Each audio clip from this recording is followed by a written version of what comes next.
9 बज चुके हैं और उस वक्त की बड़ी खबर आ रही है। उत्तर प्रदेश की पूर्व मुख्यमंत्री मायावती जबरदस्त मुश्किल में है, क्योंकि उनके 2000 करोड़ के भाई से उन पर भी शिकंजा कसा जा सकता है। बड़ी खबर यह है कि मायावती के भाई के खातों की जांच होगी। इन खातों की जांच होगी। 2000 करोड़ से ज्यादा के लेन देन की जांच एनफोर्समेंट डायरेक्टरेट और इनकम टैक्स कर रही है। 3 सालों में 10 खातों में हुई है ये लेन देन। आनंद कुमार उनका नाम है। एबीपी न्यूज ने आनंद कुमार से संपर्क भी साधने की कोशिश की, मगर उनका पक्ष अभी तक नहीं आया है। मायावती के भाई के खातों की जांच होगी। तो जैसा कि हमने आपको बताया, उत्तर प्रदेश की पूर्व मुख्यमंत्री मायावती के इर्द गिर्द फिर से शिकंजा कस सकता है। फाइनेंशियल इंटेलिजेंस यूनिट यानी एफआईयू ने मायावती के भाई आनंद कुमार और भाभी विचित्र लता के खिलाफ 2000 करोड़ से ज्यादा के संदेहास्पद लेन देन की जांच करने को कहा है। एफआईयू के दस्तावेज की कॉपी एबीपी न्यूज के पास मौजूद है। आयकर विभाग और प्रवर्तन निदेशालय इस बारे में जांच करेंगे।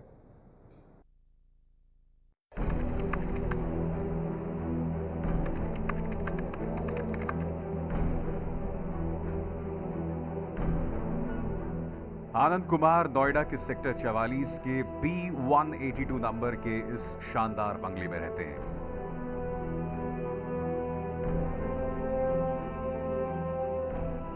अब जरा इस दस्तावेज को ध्यान से देखिए। इसमें आनंद कुमार और उनकी पत्नी विचित्र लता का जिक्र है। यह दस्तावेज है फाइनेंशियल इंटेलिजेंस यूनिट यानी एफआईयू की एक ऐसी रिपोर्ट जो मायावती के भाई आनंद कुमार के लिए मुश्किल खड़ी कर सकती है। एफआईयू देश के बाहर और देश के अंदर बड़े आर्थिक लेन देन पर नजर रखती है और एफआईयू को ऐसे ही संदिग्ध लेन देन का पता चला है जिसका सीधा संबंध मायावती के भाई आनंद कुमार और भाभी विचित्र लता से है।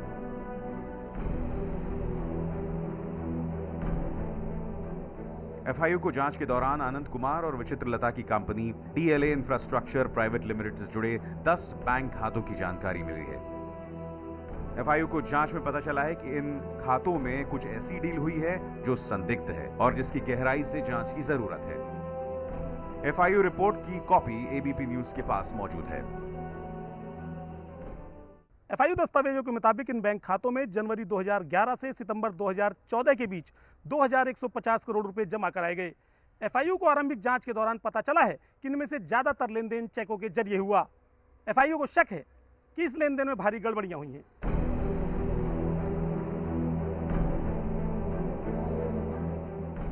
एफआईयू के दस्तावेज से साफ होता है कि डीएलए इंफ्रास्ट्रक्चर नामक कंपनी में मायावती के भाई आनंद कुमार और भाभी विचित्र लता डायरेक्टर हैं।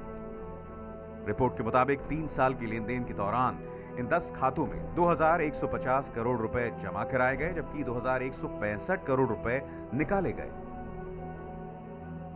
फाइनेंशियल इंटेलिजेंस यूनिट ने अपनी रिपोर्ट में उन 10 खातों की जानकारी भी मुहैया कराई है। एफआईयू ने अपने रिपोर्ट इनकम टैक्स डिपार्टमेंट और प्रवर्तन निदेशालय को सौंप दी है। एफआईयू रिपोर्ट के आधार पर अब आईटी डिपार्टमेंट और ईडी इस मामले की शुरुआती जांच करने वाली है।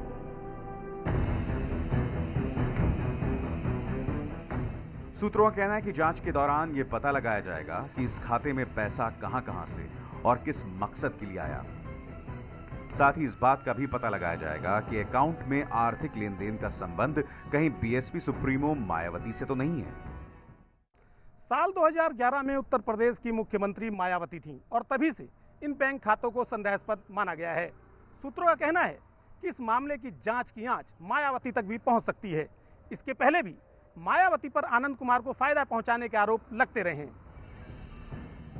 एबीपी न्यूज ने एफआईयू की रिपोर्ट के आधार पर आनंद कुमार और विचित्र लता से ईमेल के जरिए संपर्क करने की कोशिश की, लेकिन उनकी ओर से कोई जवाब नहीं आया। और हम सीधे करना चाहेंगे अपने साथ ओम प्रकाश तिवारी का, जो इस वक्त मेरे साथ टेलीफोन लाइन पर जुड़ रहे हैं। ओम प्रकाश, ये बताइए, जांच एजेंसीज को इस बार कितना विश्वास है कि वो तार आनंद कुमार से मायावती के साथ जोड़ सकते हैं? अभी सर, एफआईयू की जो रिपोर्ट है उसमें तमाम बैंक खातों का, जो 10 बैंक खाते हैं, उनका सिलसिलेवार तरीके से ब्यौरा दिया गया है और ये जो ब्यौरा दिया गया है उसमें ये भी बताया गया है कि किस बैंक खाते से कब कब कितनी रकम निकाली गई। 2011 में मुख्यमंत्री मायावती थी और 2012 के मार्च के पहले तक मुख्यमंत्री थी वो। और इस बाबत एफआईयू ने जो इंडिकेशन दिए हैं उनके आधार पर इनकम टैक्स और प्रवर्तन निदेशालय दोनों अपनी जांच शुरू करेंगे और मायावती का इसमें क्या कोई रोल था इस बारे में भी जांच की जाएगी। और अगर इस मामले में मायावती को संलिप्तता आती है तो उनसे भी पूछताछ की जा सकती है। विशाल, शुक्रिया ओम प्रकाश तिवारी।